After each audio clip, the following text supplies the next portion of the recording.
ये बंदा शादीशुदा है, एक बच्ची का बाप है। मासूमा की बुड़बुड़ाहट सुनकर शर्फ तेजी से बोला, मगर फिर भी बहुत हंसम है। लाइन मारने में कोई बुराई भी नहीं, मुझे तो बहुत प्यारा लगा। मासूमा ने इसकी शादीशुदा होने का कोई असर ना लिया। डेविल से ज्यादा?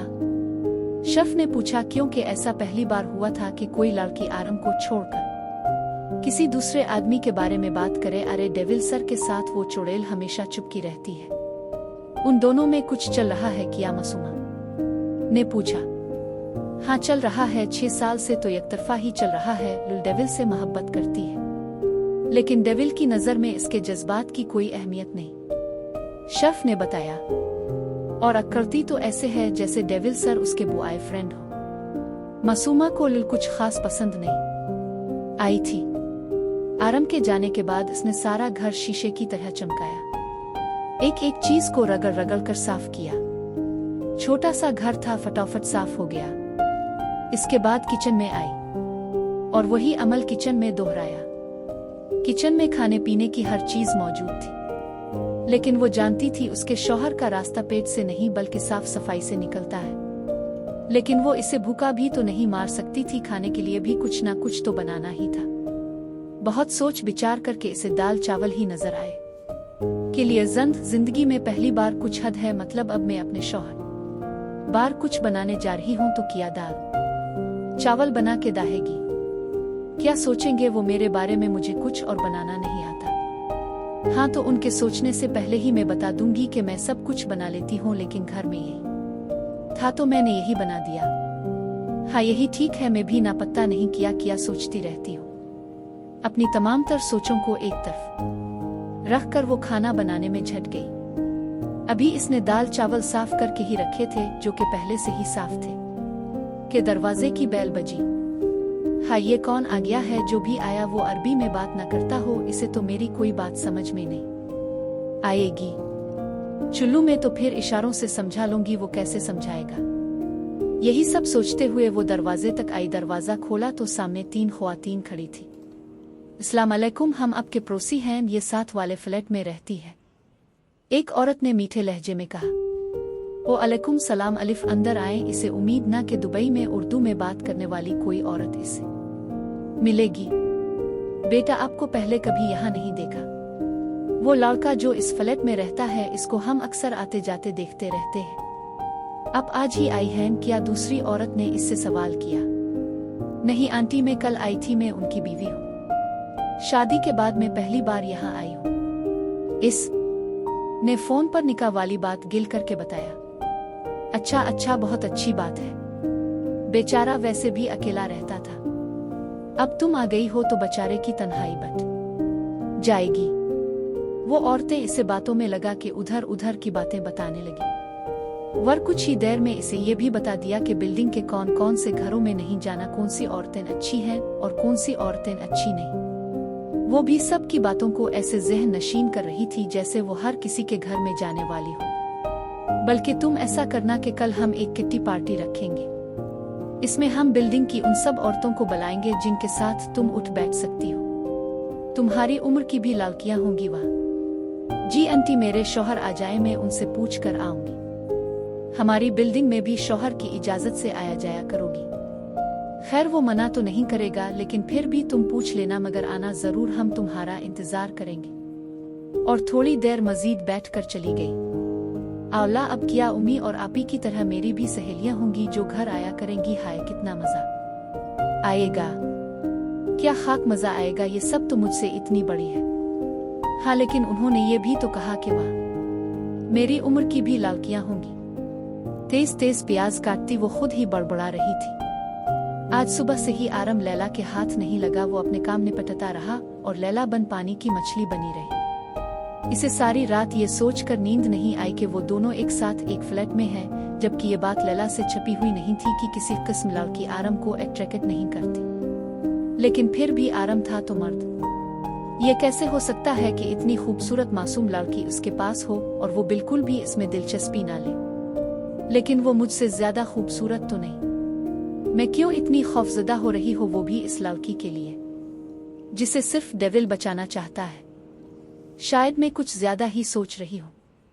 वो लड़की तो वैसे भी कुछ ही दिनों में चली जाएगी, बस उसके घर वालों के बारे में पता लगने की देर है। और वैसे भी वो लड़की शादीशुदा है। डेविल किसी शादीशुदा लड़की में कभी भी दिलचस्पी नहीं लेगा, लेकिन वो लड़की सारा दिन इसके घर पे कर किया रही होगी।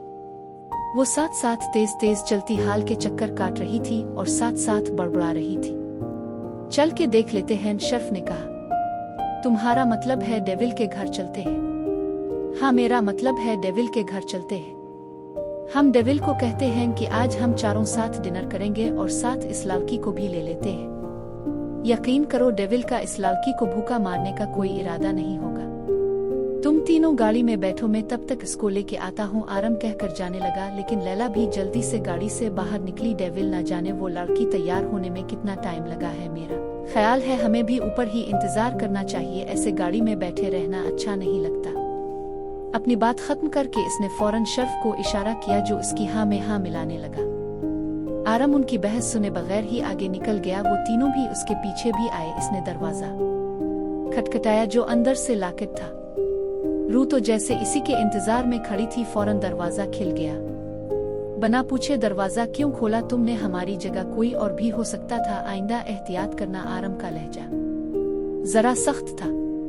जी मुझे लगा अब कौन आएगा आपके अलावा, इसलिए बना पूछे दरवाजा खोल दिया। वो अपनी उंगलियां मरोड़ती हुए बोली, हाँ ठीक है, लेकिन आइंदा एहतियात करना। जल्दी से तैयार हो जाओ, हम बाहर जा रहे हैं डिनर करने। आरम ने अपने पीछे खड़े बंदों को इतनी भी अहमियत न दें कि घर के अंदर बुलाए, लेकिन वो इतनी बेमुरव्वत न थी। खाना तो मैंने बना दिया था।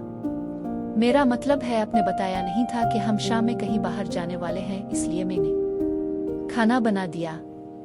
वो परेशानी से बोली, कोई बात नहीं लड़की, वो खाना तुम फ्रिज में रख दो और हमारे साथ चुल्लू। खिजर जल्दी से बोला। लेकिन इसके बाद पर यारमीम ने घूमकर इसे देखा। पहली बात, इसका नाम लड़की नहीं रूबूर है। दूसरी बात, इसने खाना बहुत मेहनत से बनाया है और अब तुम लोग डिनर यही करोगे।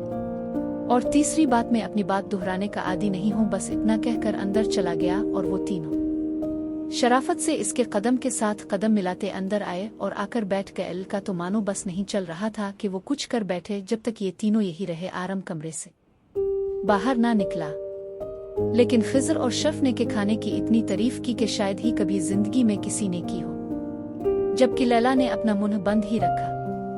फिर वो तीनों चले गए तो रू ने आरम के कमरे का दरवाजा बजाया। वो तीनों में गए। इसने पूछा, जी चले गए?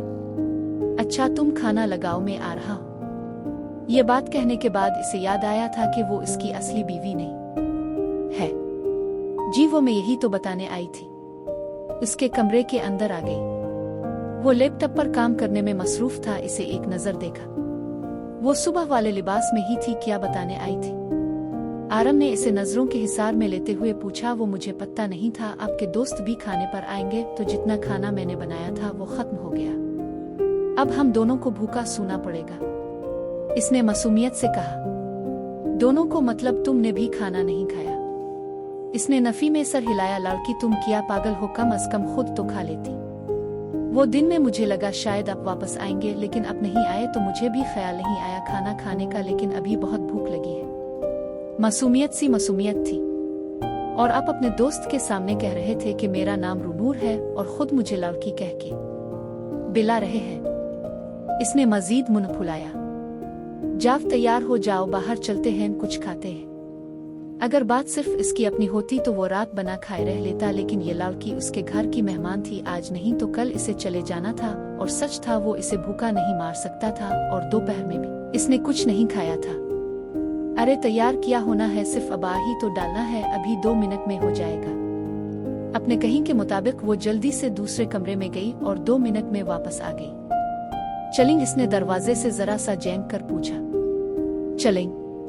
वो इसी के अंदाज में बोला। बाहर निकला। वैसे मेरी कल वाली बात पर अमल नहीं किया आपने? इसके साथ लिफ्ट के अंदर जाती बोली। कौन सी बात? यारमीम ने पूछा। अरे वो सदका जारिया वाली बात। डिम्पल एक बार फिर से उभरा था, लेकिन इस बार इसने छुपाने की कोशिश नहीं की। गाड़ी में वो मुसलसल इससे कुछ ना कुछ बात कर रही थी। कभी इससे पूछती कि इसका पसंदीदा कलर कौन सा है, तो कभी पूछती से खाने में क्या पसंद है। पहले तो वो इग्नोर करता रहा, फिर कहा ये सब कुछ तुम्हारे जाने के लिए नहीं है। अरे ऐसे कैसे मेरी जाने के लिए नहीं है? अगर मुझे आपकी पसंद नापसंद मालूम ही नहीं होगी तो कैसे आपकी पसंद पर चिल्लूंगी? आप मुझे बता दें आपको खाने में क्या पसंद है, मैं आपकी पसंद की सारी डिशेस बनाऊंगी और जो नहीं आती वो भी सीख लूंगी। पर आपको एक और बात तो बताई ही नहीं, आज ना दोपहर में 3 औरतें आई थी हमारे घर में। वो कह रही थी कि वो हमारे पड़ोस से है, उन्होंने मुझे पार्टी पर बुलाया है, मैं जाऊं क्या? वो तेज तेज बोलती इससे पूछने लगी, नहीं कहीं भी जाने की जरूरत नहीं है, घर पे रहा करो, कोई भी हो दरवाजा मत खोला करो। आरम ने एक ही जुमले में जवाब दिया, कोई नहीं ना। वो इतने प्यार से बिला रही थी, मेरे ख्याल में मुझे जाना चाहिए, इस तरह तो उन्हें बुरा लग सकता है ना। मैंने कहा तुम कहीं नहीं जाओगी। इस बार आरम के लहजे में थोड़ी सी सख्ती थी, वही सख्ती जो घर आने पर बना पूछे दरवाजा खोलने पर की थी। ठीक है मैं नहीं जाऊंगी, लेकिन वो आंटियां कह रही थी वहां मेरी उम्र के भी लड़कियां आएगी और बता रही थी कि हमारी बिल्डिंग में कौन कौन से लोग अच्छे नहीं हैं और उनसे बात मत करना। आरम को जो लगा था इस पर सख्ती करने से वो बोलना बंद कर देगी, उसकी गलतफहमी आगे 2 मिनट में ही दौड़ हो चुकी थी। तुम कितना बोलती हो लड़की, इतना कैसे बोल लेती हो? ये भी नहीं पूछ सकता कि तुम क्या खाती हो? चौनटी जीतना तो खाती हो तुम, हड्डियों का ढांचा भी तुमसे ज्यादा वजनी होता होगा। अब थोड़ी देर खामोश होकर बैठ जाओ ताकि मैं सुकून से ड्राइविंग कर सकूं। ठीक है अब मैं कुछ नहीं बोलूंगी, अब सुकून से गाड़ी चलाए। मैं तो वैसे भी कुछ नहीं बोलती हूँ, घर में मुझे कोई नहीं बोलने देता था। मारिया आपी, रानिया आपी, तानिया आपी, वो तो मुझे बात ही नहीं करने देती थी। और जब कोई मेहमान आता था तो उम्मी कहती थी कि ये तो गूंगी है, लेकिन फातिमा बीबी कहती थी तुम अपने शौहर से बातें करना बहुत सारी। बोलते बोलते वो एक बार फिर से शुरू हो गई जब आरम ने इसे सख्त निगाहों से घूरा। अच्छा मैं अभी कुछ नहीं बोलूंगी, पक्का वदा। अपने होंठों पर उंगली रखते हुए सीधी बैठ गई। गुड गर्ल, घर जाके जितना मर्जी बोल लेना, ड्राइविंग के दौरान मुझे बिल्कुल बात सुनना पसंद नहीं। इसका इस तरह से उदास होकर बैठना इसे पसंद नहीं आया था, इसलिए सफाई देने लगा। इसके बाद पर इसने सिर्फ गर्दन हिलाई, बोली कुछ नहीं, और फिर सारे रास्ते खामोशी रही। लिल का क्लब आने का इरादा था जो कैंसिल हो गया। वो सीधी अपने घर में आई थी और अब दाएं से बाएं घूम रही थी। वो लड़की आरम के घर पर इस तरह से रह रही थी जैसे इसकी असली बीवी हो, कैसे अपनी मर्जी से हर तरफ घूम फिर रही थी। उसकी हिम्मत कैसे हुई खाना बनाने की? ये तो शुक्र था कि आरम इसे कोई अहमियत नहीं दे रहा था। उन लोगों के आते ही आरम कमरे में चला गया, जबकि खिजर के पूछने पर आरम ने इसे बताया था कि वो दूसरे कमरे में सोती है। ये बात जानकर लैला को बहुत सुकून मिला। तुम मेरी जगह किसी को नहीं दोगे, मैं जानती हूँ डेविल तुम्हारी आखिरी मंजिल में हूँ, तुम्हें मुझ तक ही आना होगा। विस्की के घूंट बढ़ती नशे को अपने अंदर उतार रही थी। इस लड़की को जल्द से जल्द यहाँ से हटाना होगा। मजीद पार्ट देखने के लिए मेरा चैनल लाइक, शेयर और सब्सक्राइब करें।